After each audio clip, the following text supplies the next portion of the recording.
সামাজিক যোগাযোগ মাধ্যমে কুরুচিপূর্ণ এবং মানহানিকর বক্তব্য দিচ্ছে এই কলেজের শিক্ষকরা এবং গভর্নিং বডির সদস্যরা, যে আমরা নাকি মায়া কান্না করছি, এতদিন ধরে আমরা কিভাবে কান্না ধরে রাখি, আমরা নাকি টাকার লোভে কাঁদতেছি, এইগুলো স্ট্যাটাস দিচ্ছে। এবং সেই স্ট্যাটাসের মধ্যে আবার দুইজন ভাইস প্রিন্সিপাল লিখছে দে আর গ্রিডি, দে আর লোভি। হ্যাঁ, তারা কান্না এতদিন ধরে কিভাবে ধরে রাখে। ওনারা জোর করে ইনিয়ে বিনিয়ে বিভিন্ন রকমের প্রশ্ন করে, আপা কোচিংয়ে দেন না কেন, আপনার হাজব্যান্ড কি করে, আপা আপনার বাচ্চা পিছিয়ে যাচ্ছে কোচিংয়ে দিচ্ছেন না কেন, আপনার বাচ্চা দুর্বল কোচিংয়ে দেন না কেন, কোচিংয়ে দিলে ভালো করবে। গত 12ই আগস্ট আমরা 9 দফা দাবিতে একটি মানববন্ধন করছিলাম এবং সেই মানববন্ধনে আমরা তাদেরকে 72 ঘন্টার আলটিমেটাম দিয়েছিলাম।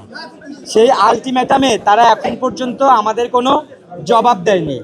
আমরা দুইজন শিক্ষিকাকে 72 ঘন্টার মধ্যে অপসারণের দাবি জানিয়েছিলাম। একজন শিক্ষিকা স্কুল শাখার হেডমিস্ট্রেস খাদিজা মিস, আর একজন শিক্ষক আমাদের মানববন্ধনে এই যে সাইমার আব্বা নিহত, ও সাইমার আব্বাকে হাত তুলছিল মানববন্ধনীকে। দুইজন শিক্ষককে আমরা অপসারণের 72 ঘন্টার মধ্যে আমরা আলটিমেটাম দিয়েছিলাম। তারা সে আলটিমেটাম মানেনি, কিন্তু মিডিয়াতে তারা একটা পাঠাইছে, বিজ্ঞপ্তি পাঠাইছে যে তারা আমাদের যৌক্তিক দাবিগুলো মেনে নিয়েছে।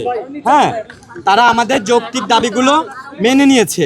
এছাড়াও তারা আমাদের সামাজিক যোগাযোগ মাধ্যমে কুরুচিপূর্ণ এবং মানহানিকর বক্তব্য দিচ্ছে এই কলেজের শিক্ষকরা এবং গভর্নিং বডির সদস্যরা, যে আমরা নাকি মায়া কান্না করছি, এতদিন ধরে আমরা কিভাবে কান্না ধরে রাখি, আমরা নাকি টাকার লোভে কাঁদতেছি, এইগুলো স্ট্যাটাস দিচ্ছে। এবং সেই স্ট্যাটাসের মধ্যে আবার দুইজন ভাইস প্রিন্সিপাল লিখছে দে আর গ্রিডি, দে আর লোভি। হ্যাঁ, তারা কান্না এতদিন ধরে কিভাবে ধরে রাখে।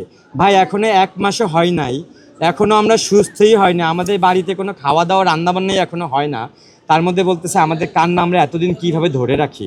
এইটা এই কলেজের শিক্ষকদের বক্তব্য ফেসবুকে দিছে, আমরা আপনাদের জন্য দেব। তো আমরা এরকম বিষয়গুলো আমরা এদের কাছে আজকে জানতে চাইতে আসছিলাম যে আপনারা এইগুলো কেন লিখছেন, এটার জবাব চাইতে আসছিলাম। কেন 72 ঘন্টা পেরিয়ে গেলে দুইজন শিক্ষককে এখনও অপসারণ করা হয়নি, এটার জবাব চাইতে আসছিলাম। তারপরে প্রধান উপদেষ্টার কাছে একটা সাক্ষাতের জন্য একটা চিঠির কথা, ওনারা যেটা মিথ্যাচার করতেছে যে ওনারা ওই চিঠিটা দেয়নি, ওই চিঠিতে ওনাদের কোনো সাইন নেই, ওইটার ব্যাপারে মিথ্যাচার করতেছে। এই যে হল রুমে যেখানে আজকে আমাদের ডেকেছিল, এই হল রুমে আমাদের সমস্ত গার্ডিয়ানদেরকে নিয়ে বসে আমাদের হাতে হাতে ম্যাডামরা চিঠি দিয়ে সাইন করছিল, সেইটার ব্যাপারেও জানতে আসছে যে আপনারা কিভাবে আমাদের সাথে মিথ্যাচার করছেন। ওইটাতে চিঠি ছিল যে প্রধান উপদেষ্টার সাথে সমস্ত নিহত এবং আহত পরিবাররা দেখা করার জন্য আকুল আবেদন জানাচ্ছে। এই আকুল আবেদন শব্দটা আমাদের অবজেকশন ছিল। আর একটা বিষয় ছিল যে স্কুলটা খুব ভালো স্কুলটা বাঁচানোর জন্য আমরা আবেদন করতেছি। চিঠিটার মূল বিষয়বস্তু ছিল এটা। তো স্কুল বাঁচানোর জন্য, এটা একটা অলাভজনক প্রতিষ্ঠান, স্কুলটা বাঁচানোর জন্য খুব ভালো একটা স্কুল, দীর্ঘদিন ধরে স্কুলটা এখন প্রতিষ্ঠিত হয়েছে, স্কুলটা কোনোভাবেই যেন ক্ষতি না হয়, এই সমস্ত অভিভাবকরা, নিহত আহত পরিবারের অভিভাবকরা আকুল আবেদন জানাচ্ছে স্কুলটা যেন বাঁচে। এইটা চিঠি ছিল। হ্যাঁ, তো এইটা তো চিঠি ওনরা এখন ওটাকে অস্বীকার করে যে এই চিঠি ওনরা আমাদের দেয়নি। তো ওনরা এই চিঠিটা আমাদের হাতে হাতে এই রুমে বসে দিচ্ছে শিক্ষকরা এসে। তো আমরা এটা জবাব চাইতে আসছিলাম। হ্যাঁ, ওনরা এটা বলতেছে ওনরা জানে, ওনাদের জিজ্ঞেস করেন যে প্যাডে কেন লিখিনি, ওনরা কেন সাইন দেয়নি, এটা ওনরা জানে। আমাদের ডাকছে মিটিং করার জন্য, মিটিংয়ে তো বলি না আপনাদেরকে আমরা চিঠি দেবো। এখন ওনরা যদি কাগজে লিখে নিয়ে এসে ওনরা যাতে ইচ্ছাও লিখে নিয়ে আসবে, এটা আমাদের দায়িত্ব না যে ওনরা কিসে লিখে নিয়ে আসবে। আজকে আমরা এই বিষয়গুলো জবাব চাওয়ার জন্য আমরা আজকে স্মারকলিপি নিয়ে এসেছিলাম যে 72 ঘন্টা পেরিয়ে যাওয়ার পরেও কেন দুইজন শিক্ষককে এখনও অপসারণ করা হয়নি। একজন শিক্ষক কেন আমাদের বাচ্চাদের বাপের গায়ে হাত তুললো, কেন তাকে অপসারণ করা হবে না, জবাব চাই। কেন কোচিং ব্যবসার মূল হোতা, তাকে কেন অপসারণ করা হবে না, এইটা জবাব চাই।